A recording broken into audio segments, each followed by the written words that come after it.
Salut à tous et bienvenue pour Réservoir, la deuxième saison du magazine sur l'équipe réserve de l'Olympique de Marseille, là où les jeunes peaufinent leur automatisme avant de faire leur entrée dans le grand monde des professionnels. On démarre tout de suite avec les résultats de cette équipe de l'Olympique de Marseille, puisque 4 journées se sont déjà écoulées.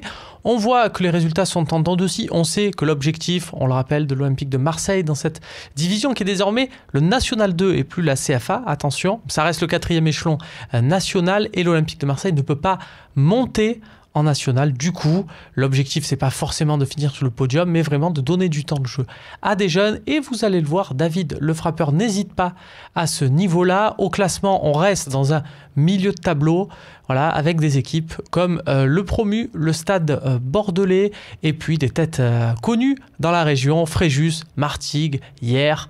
Il y a Toulon, évidemment, qui est là, et que l'OM retrouvera très vite.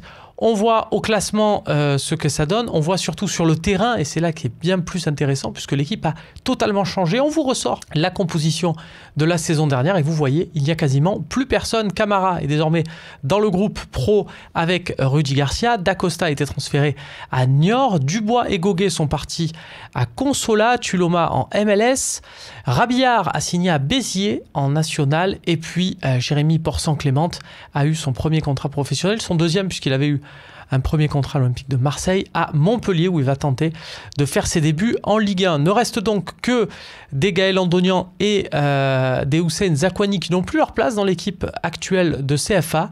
Reste donc comme titulaire dans la formation de cette saison, vous allez la voir s'afficher, Florian Escalès et Gent Dinage. Voilà la formation de cette année, une formation là qui est basée sur les temps de jeu des 4 premières journées pour faire une sorte d'équipe type où vous voyez quand même beaucoup de joueurs de l'équipe qui est arrivée en finale de la Coupe Gambardella l'année dernière. Ali Abdallah Mohamed à droite, Christopher Roquia à gauche, Lucas Perrin dans l'axe, Youssouf Sarri, milieu offensif gauche, Gent Dinage. On en a parlé. Une seule vraie nouveauté, une seule vraie inconnue, c'est l'attaquant Ismail Adou, élément offensif qui arrive de Valenciennes, formé par David et lancé en Ligue 2 par David le frappeur. Il est intégré cette année à l'équipe olympique de Marseille pour aider, pour encadrer un peu les jeunes. C'est ce que David le frappeur nous avait expliqué lors de sa venue dans la fin de saison sur un épisode bilan de cette année de l'équipe réserve et des jeunes à l'Olympique de Marseille. Adou, c'est donc un recrutement et David le frappeur nous en parle, nous en dit un peu plus sur cet élément offensif. On l'écoute. C'est un joueur qui est très à l'aise techniquement, qui est très intelligent. Après, il sait pourquoi il est venu pour nous aider, pour encadrer un peu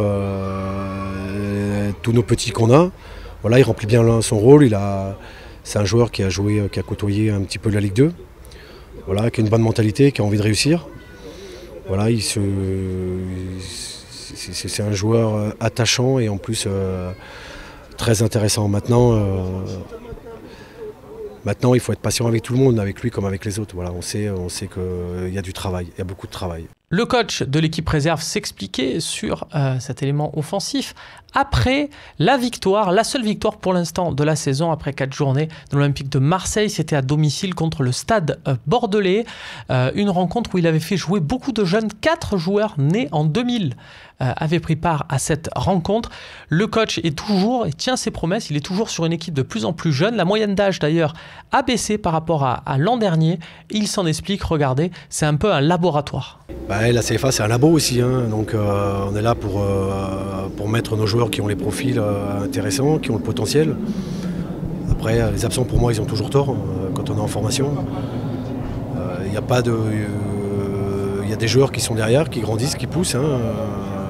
Ce soir on avait encore 4 2000, hein, donc voilà, moi je suis pas frileux, hein. Ce que je veux c'est que les petits grandissent.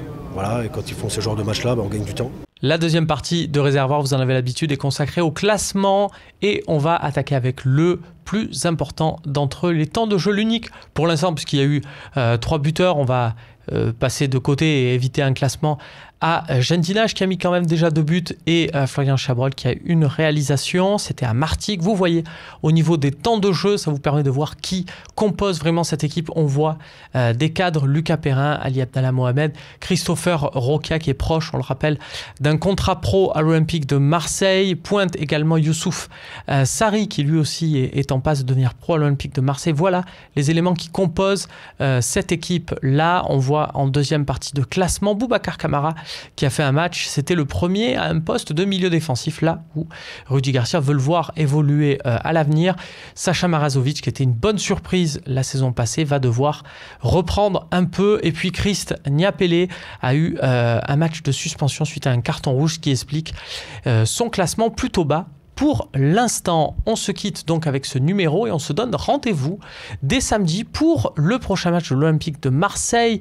La deuxième équipe qui jouera contre Fréjus. Ce sera à 18h à Carnoux.